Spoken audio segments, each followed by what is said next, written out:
Valorant players are truly an interesting breed. From pro players being very racist publicly to players caught cheating live on camera, and even serious accusations that landed people in jail. In this video, we talk about all of this, but let's start with the video with racism. What a great topic to start a video with. Racism in video games is a serious problem. While we have two cases to discuss here, it would be better to examine them in a single context, as this issue is becoming an increasing concern in the gaming world. However, before we start the video, please make sure to subscribe, as I'm broke. One of these cases is Artis, better known as Artis Faranis, a professional esports player from Latvia. He is currently on the inactive roster of Natus Vincere in Valorant and has participated in other games as well, but that's not our focus right now. What we have to deal with now is some players and fans have accused Artis of being disrespectful to Asian communities, mainly due to his use of Chinese flags and playing Chinese songs during streams and matches. These actions have been interpreted by some as culturally insensitive or mocking, leading to calls for accountability. But is this really racism? Or is it simply behavior that has gotten out of control? To understand this, we need to discuss another case that is in a similar situation, Zombs, a content creator and streamer who was initially focused on playing Overwatch and Apex Legends, but was also part of the Valorant beta. But what did he actually do? For that, we need to provide some context. In 2021, there was a controversy between some Valorant teams, especially in tournaments, which led to an investigation. During one tournament, the Vivo Keyed team was caught using an invulnerable cipher camera on the Breeze map, resulting in their disqualification from the third map and awarding the victory to Ascend. Because Keyed was Brazilian, red flags were raised during a match between Furia, a Brazilian team, and Sentinels. The team received a 15-minute technical stop during their match against the Sentinels to investigate a potential exploit involving a jump. Although it was confirmed that the technique was legal, the stoppage affected Ferrari's momentum, resulting in their defeat. This caused a rift between Brazilian players and those from other regions. So what does Zombs have to do with all of this? Player Shahzam joked about the situation, mentioning that he should have called a tech pause during the Brazilian team Vikings loss to Gambit. This sparked a conflict with the entire Brazilian community, who essentially lynched him. Gustavo Milano, another Brazilian Valorant player, got involved and criticized him for being a hypocrite by mocking him and then saying that games should bring people together. I'm just making light of an unfortunate situation. You refuse to accept what actually happened and choose to be upset. These games should bring us together. Have some fun. These games should bring us together and proceed to antagonize an entire region? It's important to note that the racist acts were not directed at Shahzam, who was only joking and received the backlash. Although we will address his case later, as he also faces controversy, the one who ultimately received the criticism was Zombs, who came forward and spoke out. Can't wait to beat your shit region again. Ultimately, this led to anger directed at him, which is ironic since Furia is the name of the Brazilian team and means anger in Portuguese. Gustavo responded, "Doesn't matter, you're still going to be rude and unprofessional," not to mention all the scorn he received from the community. But this makes us wonder, was what happened to Artis really racism? Or was it just a coincidence? Far from being right or wrong, unlike Zombs, he responded to the masses to defend himself. As we can see, Artis addressed the issue directly in his streams, attempting to clarify his intentions and denying any racist motivation behind his actions. He insisted that he did not mean to offend anyone and made it clear that he hoped everything would be cleared up to avoid future conflicts. In contrast, Zombs, Brazil needs to do less typing, more playing, confirmed the mockery and continued to receive this wave of hate for quite some time, although he claimed that they were crybabies and couldn't achieve good results due to their childish behavior. However, as we can see, people also took the opportunity to mock others in the comments. This is where we encounter a significant problem, the contempt for other regions of the world. But this is just the beginning. The next few players are somehow even worse. Malibu of Newt Newt cheats. Let's talk a little bit about the professional player Malibu, or at least who used to be a professional player, since she's now retired due to certain accusations by Riot. She was part of Newt Newt, an amateur team in GC, during the VCT Game Changer Series 3 in 2023. This player is relatively unknown, as she was a young talent who disappeared, and even her account had quite a few followers. But why is the 6th member of New Jeans even in this list? Well, during one of the matches, she put on an impressive performance in the second round, quickly eliminating 4 players from the GX3 team. This extraordinary game. However, it sparked controversy and led to an immediate suspension of the game. After a 2-hour pause, an official statement via Twitter confirmed that the Newt team had violated the rules of Valorant Game Changers, resulting in their immediate disqualification. Women's Valorant team Newt has been disqualified after Riot announced that they were cheating. However, it has not been confirmed whether Malibu was cheating or not and has yet to be proven. Riot has announced its competitive ruling against Team Newt and has disqualified the team. Although Malibu was at the center of the cheating allegations, the other members of Newt quickly distanced themselves from the controversy, attempting to completely disassociate themselves from the team and firmly stating that they had no knowledge of any cheating activities. In fact, Zan, one of the team members, insisted that they had only known Malibu for about 2 weeks prior to the qualifier, so they were completely unaware of her playstyle.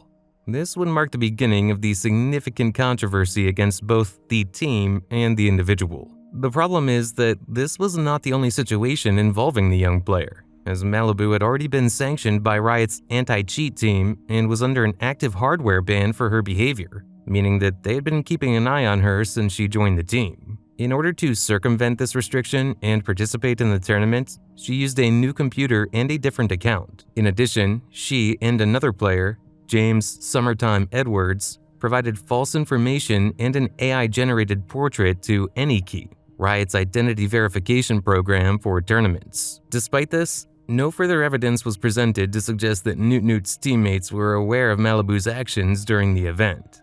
There was also no mention of Malibu using cheating tools such as wall hacks or aimbots during the tournament. Nevertheless, the night was intense. The esports community reacted to the news in many different ways. Many players and teams expressed their surprise and frustration over the incident. The player in question is Malibu from Newt, and she left us clips like this. Good for Riot for acting so quickly, but what nerve. As someone who wants to see a great women tournament, and I'm happy Valorant is taking that step to include women tourneys, and the teams want to be taken seriously, but Newt's cheating allegations is really infuriating for teams who worked so hard to make it up the scene. Disguised Toast, whose team was previously eliminated by Newt, expressed his dissatisfaction, especially considering the time and resources he had invested in building a competitive team. Unfortunate outcome, but ultimately the only realistic option. Someone's got to be left holding the short end of the stick, and it just so happens to be us this time, alongside all the other teams that the cheaters eliminated. I hope Riot can thoroughly investigate all the lapses in security that allowed these events to happen. All the hours and financial investments that was poured into a scene that Riot wants to elevate have been made invalidated. Just really sucks. Feels like I got punished for trying to invest into an underrepresented scene, and the party that I trusted the most to protect us let us down. If Newt eliminated you cheating, why not disqualify them? Put your team in and advance the bracket.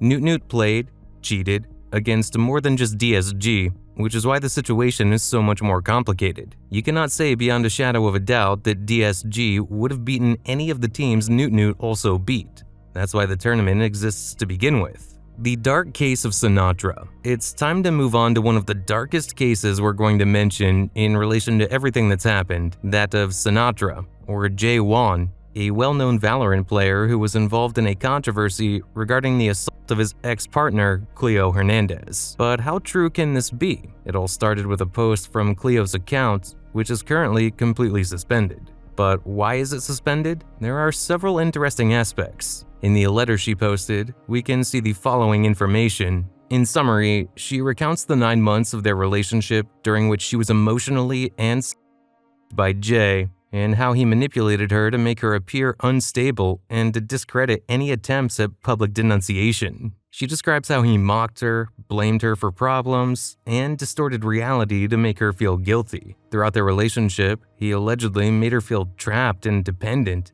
using his fame and power to control the narrative both during and after the relationship. Even when she said no, he pressured her or ignored her wishes, using guilt or emotional blackmail to get what he wanted. In one of the most disturbing incidents she describes, he continued to say, act despite her repeated verbal refusals. She also provides audio from one of these occasions to support her claims, in which Jay can be heard laughing as she begs him to stop. This audio clearly shows everything that happened, which led to an investigation. We are aware of the current situation regarding Jay, Sinatraa, Juan, and have launched an investigation internally. While the investigation is pending, he is suspended from the team. We will provide a further update once the investigation is concluded. As a result, Sentinels began an investigation to corroborate the criminal acts committed by this man, resulting in the suspension of his usual activities. During the investigation, several situations were concluded, but the most significant finding was that Sinatraa had not fully cooperated, resulting in a 6-month suspension. No final judgment was made as to the truth of the allegations. The controversy surrounding these allegations led to a negative reaction from the community and considerable resistance to his attempts to return to professional play. But even here, things were happening. Cleo received a lot of hate from conservatives who defended Jay while she tried to defend herself. His accuser originally posted that she will not be pursuing the investigation. I have now been corrected and saying that she can reopen this investigation through Riot Games at any point, but is choosing not to do so for now. This led to the investigation being dropped, but nonetheless, Jay's career, or Sinatraa, had been completely affected, shifting from being an elite esports player to focusing on content creation. Due to the lingering stigma and unresolved nature of the allegations, this case remains one that is not fully resolved in the public eye, contributing to Sinatraa's controversial reputation. However, it is noteworthy that the young player returned in 2022 and received support from companies. As Jake Lucky said, "Valorant is a bottomless pit." The chaotic Shahzam. And it's no secret that Shahzam has been a rather chaotic figure in the world of competitive gaming. As we have seen, he has even been embroiled in controversy before demonstrating a skill as a player as remarkable as his questionable decisions and personal issues. Shortly after debuting with Cloud9, a talented team, his time with them was short. In less than 6 months, Shahzam was released due to a roster change, leaving him in a precarious situation. During this time, rumors began to circulate about his off-camera behavior, particularly in regards to match fixing, which further damaged his reputation. This escalated considerably at the time, with the most critical point in his career being his involvement in a match-fixing scandal in 2015 during CEVO Season 5. Shahzam was involved in rigging a match between iBuyPower and netcodeguides.com, an act aimed at gaining advantages in exchange for skins and cosmetic items with monetary value. Unfortunately for him, despite his attempts to deflect blame, leaked evidence proved his knowledge and active involvement in the fix. This scandal permanently damaged his reputation in the Counter-Strike community, where he began to be seen as an untrustworthy person. Under all these circumstances, he distanced himself from Counter-Strike and moved to another emerging community, Valorant. He was one of the leaders in forming the Sentinels team, which quickly became a major contender. For those out of the loop, you now know a bit about the origins of this much-discussed and controversial group. Under Shahzam's leadership, the Sentinels achieved notable successes, such as placing first in major tournaments, including Master Stage 2, where they defeated Fnatic. However, just when things seemed to be going well, conflicts quickly arose.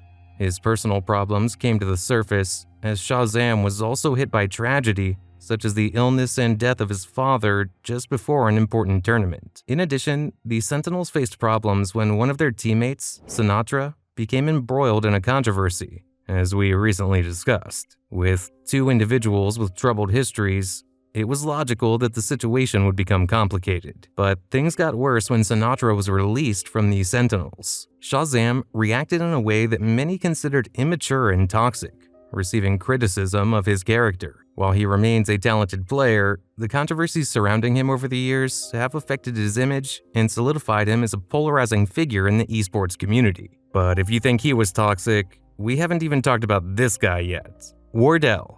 The world of Valorant is a bottomless pit, they say, and the further we go, the more it seems to be true.